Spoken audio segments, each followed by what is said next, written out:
Hello friend, नमस्कार। आप सभी का स्वागत है सोम एकेडमी यूट्यूब चैनल पर। दोस्तों, एमएड कोर्स क्यों करें और इसके करने के लिए आपको क्या क्वालिफिकेशन होनी चाहिए और इससे करने के बाद आपको क्या बेनिफिट मिल सकता है, तो वीडियो के माध्यम से आपको संपूर्ण नॉलेज दी जाएगी। वीडियो को इस तरीके से आप लोगों के लिए समझाया गया है कि ज़्यादातर कंफ्यूजन आपके दूर किए जाएंगे। तो यहाँ पर यदि बात की जाए कि एमएड आखिर होता क्या है और क्यों करें, तो सबसे पहले मैं बताना चाहूँगा कि एमएड आपके एजुकेशन के क्षेत्र का जो है सबसे बड़ी डिग्री मानी जाती है, क्योंकि इसमें क्या है, मास्टर ऑफ एजुकेशन इसका फुल नेम है और ये जो बैचलर ऑफ एजुकेशन अर्थात बीएड के बाद किया जाता है कोर्स, तो बीएड से बड़ा कोर्स है एमएड और बीएड करने वाले कैंडिडेट्स इसमें जो है पार्टिसिपेट कर सकते हैं अर्थात एडमिशन ले सकते हैं। यहाँ से यदि बात की जाए कि एमएड आपका जो है क्यों करें और इसके क्या फ़ायदे हैं, तो दोस्तों मैं आपको सबसे पहले फ़ायदा बताने वाला हूँ कि ये जो एमएड का कोर्स है ये आपको सबसे पहले तो आपको एक तरीके से पोस्ट ग्रेजुएट आपको बना देगा। अर्थात आप ये मान सकते हैं जिस तरीके से आपने बीएड किया हुआ है, तो बीएड क्या है, आपका जो है बैचलर अर्थात यूजी में काउंट नहीं होता है, लेकिन एमएड क्या है, आपका पोस्ट ग्रेजुएट डिग्री में काउंट होगा। बीएड कोई डिग्री नहीं है, ये एक तरीके की ट्रेनिंग की आपकी जो है सर्टिफिकेट है। तो यहाँ पर आपको सबसे पहला प्रॉफिट होगा कि आप पोस्ट ग्रेजुएट कैंडिडेट हो जाओगे। दूसरा जो आपको प्रॉफिट है वो है आपका टीजीटी और पीजीटी। टीजीटी व पीजीटी में क्या होता है कि यूपी की स्पेशली मैं बात कर रहा हूँ, क्योंकि मैं खुद यूपी से हूँ और मेरे ज़्यादातर जो आपके सब्सक्राइबर हैं वो भी यूपी से बिलोंग्स करते हैं। अन्य स्टेट में भी इसी तरीके के इसके लाभ दिए जाते हैं।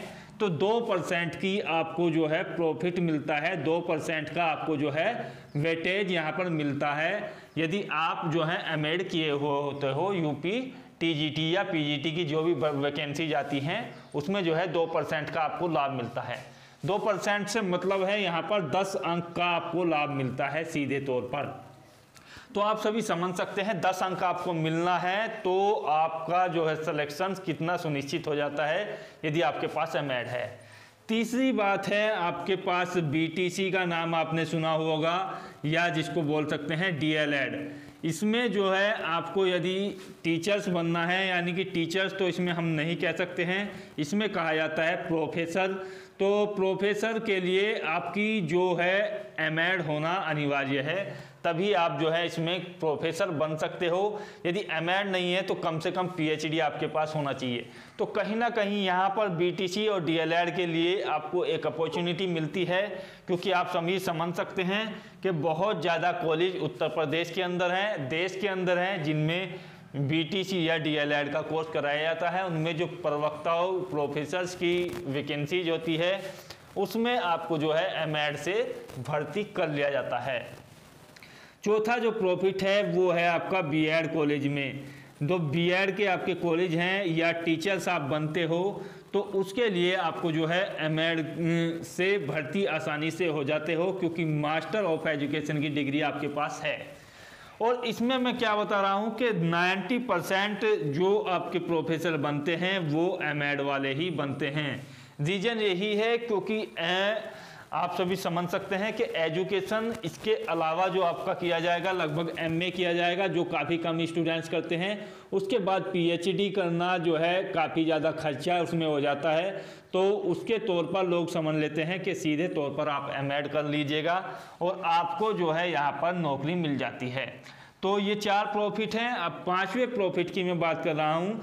यहाँ से आप ये पीजी कर लेते हो तो नेट क्वालिफाई कर लेते हो और किसी भी कॉलेज में आप जो है यहाँ पर फिलहाल बन सकते हो, क्या बन सकते हो, प्रोफेसर। तो किसी भी कॉलेज में आप बन सकते हो, चाहे बीए पढ़ाना हो, आपको एमए पढ़ाना हो, उसके लिए भी आप जो है यहाँ पर नेट क्वालिफाई करने के बाद प्रोफेसर के लिए अप्लाई कर सकते हो। तो 5 बड़े फायदे हैं। साथ ही साथ जिन लोगों ने बीएड किया हुआ है उनके लिए जो है डबल फायदा है, क्योंकि बीएड से संबंधित जो बेस्ट नॉलेज है वो फिर चुन करके एमएड में आती है और आपको जो है बहुत ज़्यादा प्रॉफिट हो जाता है। अब सवाल ये होता है कि इसका जो फॉर्म है वो कब आएगा। उनके संबंध में यदि बात की जाए कि इसके जो फॉर्म हैं वो कब आते हैं, तो देखिएगा आपकी जो अलग अलग यूनिवर्सिटीज़ हैं वो अपने जो हैं अलग अलग फॉर्म निकालते हैं। देश की अलग अलग यूनिवर्सिटी में अलग अलग आपके फॉर्म अप्लाई होते हैं। इसके लिए आपके जो फॉर्म हैं वो मार्च से जुलाई तक अप्लाई होते हैं। वो अलग अलग यूनिवर्सिटी की अलग अलग डेट है, तो सभी के बारे में हम नहीं बता सकते हैं, लेकिन जो स्पेशल यूनिवर्सिटी है जैसे आपकी BHU वगैरह हुई या दिल्ली यूनिवर्सिटी हुई या JNU वगैरह हुई, सभी में जो है मार्च से जुलाई के बीच आपके जो है इसके फॉर्म के लिए आवेदन मांगे जाते हैं। तो वो आप जो है यूनिवर्सिटी की वेबसाइट पर जा कर के देख सकते हैं जहां से आप एमएड करना चाहते हैं। बात कर लेते हैं इसकी क्वालिफिकेशन के बारे में। तो क्वालिफिकेशन में मैं आपको स्पष्ट कर दूं कि इसके लिए आपको जो है यहाँ पर B.Ed होना अनिवार्य है। B.Ed हो आप, और कम से कम आपकी जो परसेंटेज है वो 50% होनी चाहिए। तो B.Ed में यदि आपने 50% प्राप्त किए हैं तो आप जो है एमएड के लिए आवेदन कर सकते हैं। एज की यदि बात की जाए तो एज की नो लिमिट रखी गई है, अर्थात कोई लिमिट नहीं है। आप कितनी भी आपकी आयु हो आप एमएड कर सकते हो। तीसरी बात है कि आपकी जो एडमिशन की प्रोसेस है वो कैसे होती है। तो एडमिशन जो है आपका 2 तरीके से यहाँ पर होगा। नंबर 1 यदि बात की जाए तो एक होता है आपका मेरिट। मेरिट में आप सभी समझ सकते हैं कि इस तरीके से आपके मार्क्स जो हैं जोड़े जाते हैं। इसमें क्या होता है, आपके 10th के मार्क्स, 12th के मार्क्स, ग्रेजुएशन के मार्क्स, B.Ed के मार्क्स जोड़ने के बाद आपकी एक जो है कट ऑफ बनाएंगे वो, और उसके तौर पर आपका जो है एडमिशन होगा। तो ये तो हुई आपकी मेरिट की प्रक्रिया। दूसरी प्रक्रिया जो है आपके ज़्यादातर यूनिवर्सिटी इसको अपनाती है एंट्रांस की। तो देखिएगा मैं आपको क्लियर कर दूं कि मेरिट की जो प्रक्रिया है वो मुश्किल से 10% यूनिवर्सिटीज़ में है। ज़्यादातर यूनिवर्सिटीज़ में क्या है, 90% यूनिवर्सिटीज़ में लिया जाता है एंट्रांस। तो एंट्रांस के लिए यूनिवर्सिटी का अपना सिलेबस होता है जिसमें आपसे B.Ed की नॉलेज पूछी जाती है और आपका कुछ जो है नॉलेज लिया जाता है अन्य सब्जेक्ट से या आपकी लैंग्वेज वगैरह से, जिसमें आप जो है हिंदी, इंग्लिश वगैरह जो भी अपनी यूनिवर्सिटी के अलग अलग नियम हैं, कुछ में सामान्य ज्ञान के भी क्वेश्चन पूछे जाते हैं, कुछ में रीजनिंग के भी क्वेश्चन पूछे जाते हैं। तो प्रत्येक यूनिवर्सिटी का सिलेबस अलग है, वो आप यूनिवर्सिटी की वेबसाइट पर जा कर के देख सकते हैं। तो ये तो थी आपकी एडमिशन एंट्रांस के थ्रू होगा या मेरिट के थ्रू होगा। उसके बाद ये मैं आपको क्लियर कर दूं कि 2 वर्ष में आपको ये कोर्स कंप्लीट करने के लिए दिया जाता है, जिस तरीके से आपका B.Ed होता है। यहाँ पर यूनिवर्सिटी के अपने नियम हैं। काफ़ी यूनिवर्सिटी जो है इसे सेमेस्टर प्रणाली में करवाती हैं और काफ़ी यूनिवर्सिटी ऐसी हैं जो आपकी एनुअल एग्जाम्स के माध्यम से इसको जो है कोर्स को कंप्लीट कराती हैं। यदि बात की जाए इसकी जो फीस है उसके बारे में कि आपकी जो फीस है वो कितनी एमएड के अंतर्गत लगती है, तो देखिएगा फीस में यदि बात की जाए कि आपके 2 प्रकार के कॉलेज होते हैं, एक होता है गवर्नमेंट और दूसरे होते हैं आपके प्राइवेट कॉलेजेस। तो गवर्नमेंट में यदि फ़ीस की बात की जाए तो 5,000 से आपकी 10,000 के बीच इसकी फ़ीस होती है दोनों वर्षों की। और यदि प्राइवेट की बात की जाए तो यहाँ पर आपकी फ़ीस जो है देखिएगा, यहाँ पर 50,000 रुपये से आपकी जो फ़ीस है वो 1 लाख रुपये तक आपकी होती है। ज़्यादातर यूनिवर्सिटीज़ में जो आपकी फ़ीस है वो लगभग 80-85 हज़ार के आसपास है।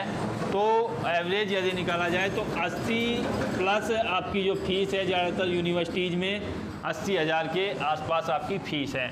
तो ये फ़ीस के बारे में मैंने आपको बताया। स्कॉलरशिप आपको जो है फ़ीस के अकॉर्डिंग ही मिलेगी। यदि आपकी फ़ीस कम है तो आपको स्कॉलरशिप कम मिलती है, फ़ीस आपकी ज़्यादा है तो आपको स्कॉलरशिप भी ज़्यादा मिलेगी। नेक्स्ट बात करते हैं कि इसकी जो आपकी कट ऑफ बनती है वो देखिएगा, मैंने आपको बता दिया है कि एंट्रांस के थ्रू भी बनेगी और मेरिट के थ्रू भी। और इसको क्यों करें, अर्थात आप समझ सकते हैं कि एमएड करने के लिए आपको जो है यहाँ पर B.Ed की प्रक्रिया से गुजरना होता है। और B.Ed जिन लोगों ने कर लिया है उनके लिए जो है बेस्ट ऑप्शन है एमएड, क्योंकि आप सभी समझ सकते हैं B.Ed से आप क्या हो सकते हो, केवल टीचर आप बन सकते हो B.Ed से। लेकिन यहाँ एमएड जो है बिल्कुल B.Ed के इक्वल ही है, सेम ही है। और यहाँ पर जो है इसमें कुछ ज़्यादा विशेष पढ़ने की आवश्यकता नहीं होती है एमएड में। जिन लोगों ने B.Ed कर लिया है वो एमएड को आसानी से कर लेते हैं। और यहाँ से आपके लिए ऑप्शन खुल जाते हैं प्रोफेसर बनने के लिए हैं। और यहाँ पर प्रिंसिपल की यदि वैकेंसी जाती हैं तो उनमें भी एमएड को जो है लिया जाता है। और सबसे पहले जो यदि प्रिंसिपल की वैकेंसी जाती है तो एमएड के स्टूडेंट्स को लिया जाता है। तो दोस्तों वीडियो के माध्यम से ज़्यादा एमएड के बारे में हमने बताने का प्रयास किया है। कोई कंफ्यूजन है तो नीचे बताइएगा। मिलते हैं अगले वीडियो में। जय हिंद, जय भारत, धन्यवाद।